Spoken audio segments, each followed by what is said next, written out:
Sri Lanka's most powerful news brand. Good afternoon and welcome to Lunchtime News. You're with me, Sarah Fonseca. But before we head into our stories, first we'll take a look at headlines.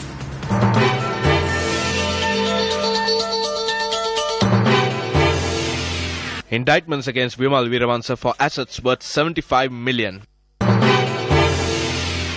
Nurses strike strangles activities at hospitals in Colombo. 1 million rupees each to the families of the Deundara boating accident victims.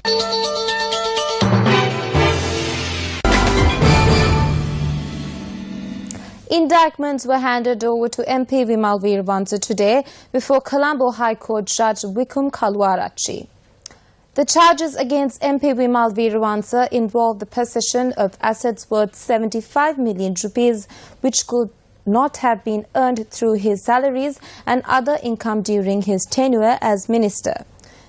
The case against Vimal Veeravansa was filed by the Commission to investigate allegations of bribery or corruption.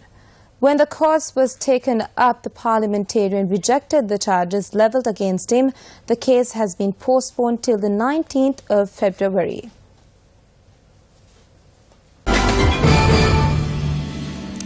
Day-to-day activities of the National Hospital have come to a standstill due to a strike action launched by nurses. The strike action by the nurses at the National Hospital has been launched in support of a trade union action by nurses of the Sri Jayawardhanapura Hospital against the implementation of a fingerprint scanner to record attendance.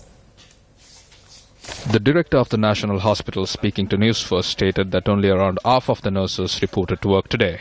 This has resulted in the day-to-day activities of the hospital being severely affected. Clinics as well as surgeries were cancelled due to the protest. However, functions at the outpatients department as well as the emergency services are function as usual.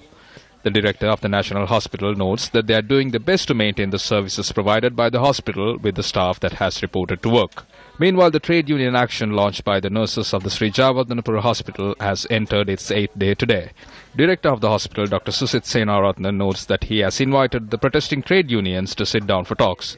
However, activities at the hospital continue to be hampered as a result of the trade union action. Meanwhile, an interim order has been put on by the court calling on the nurses of the Jayawardhanapura Hospital to immediately call off their trade union action.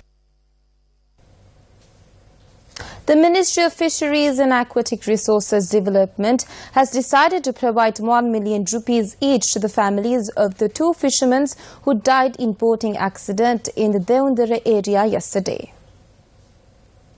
A release issued by the Ministry of Fisheries and Aquatic Resources Development notes that scholarships will also be provided to the children of the victims. The ministry also hopes to provide a monthly allowance for the families. Navy divers have been able to recover the remains of the 3 people on the vessel who were missing. The 3rd victim is a resident of the Baptist village in Ampegama. Tambula police raided a massive wood racket operating in the Ridiyala area of Girithale Natural Forest in Mindaria. Following a tip-off, the raid was carried out 5 kilometers inside the Girithale Natural Forest. The area is home to wild elephants, as can be seen on either side of the road. A day before the raid, police observed wood, including halmilla, being cut by the racketeers. The value of the stock of wood is yet to be ascertained. The 3 suspects arrested are residents of the Bakamuna area and will be produced before the Dambulla Magistrate Court today. 9 people have been arrested by the Madampe police in Chilau for engaging in an illegal sand mining operation. There are numerous environmental concerns that arise due to sand mining in the Madampe area. Area residents note that they have lodged complaints with the police on a number of occasions. Thereby, a raid was launched by officers of the Madampe police, which led to arrest of 9 tipper trucks that had been transporting sand with forged documents. The suspects are due to be produced before the Chilau Magistrate Court.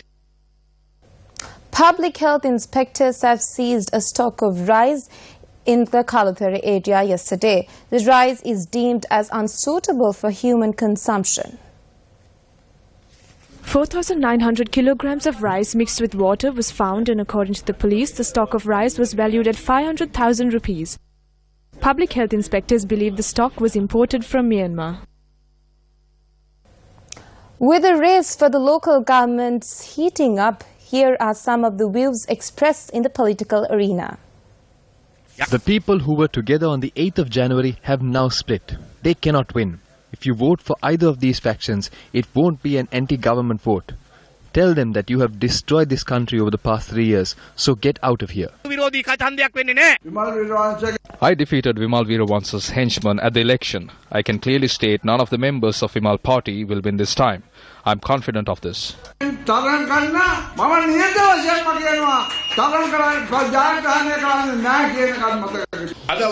They sold the port, they sold the airport, they are selling off our state assets one after another. The only thing remaining is our motherland. Namal Rajapaksa has no need to come into power in 2020. That is because he cannot contest for the presidency due to his age. Namal Rajapaksa wants to lose in 2020 and then come into power in 2025. The other Rajapaksas like Gotabaya and Basil want to come into power in 2020. Namal knows very well that if Gotabaya wins in 2020, he will lose the crown. Today, the political crisis exists inside the flower bud or within the Rajapaksa house. He gave Chamal a position and said, you take care of this side. They gave Nirupama Rajapaksa a position and said, you can clean up this side. He asked Basil to come down from USA, put him into parliament through the national list and gave him to handle the economy of the country. They cleaned up everything very well. Then he told Gotabaya, since we are all inside, don't come in, I will give you the defense ministry, so support us. The younger brother took care of that aspect. Then since he wanted to pass it on to someone, he got Namal into parliament. Then since he wanted to pass it on to someone else, he got Namal into parliament. Who sold the state assets? The army headquarters was the head of our operation and it was our pride. We protected it for 65 years. Mahinda Rajapaksa sold this land and made sure the commissions ended up in his pockets. Then he signed an agreement with the port city which stated that ownership of 80 acres will be given to China. We couldn't even use the airspace over that 80 acres. This is what he did. We have not sold off a single plot.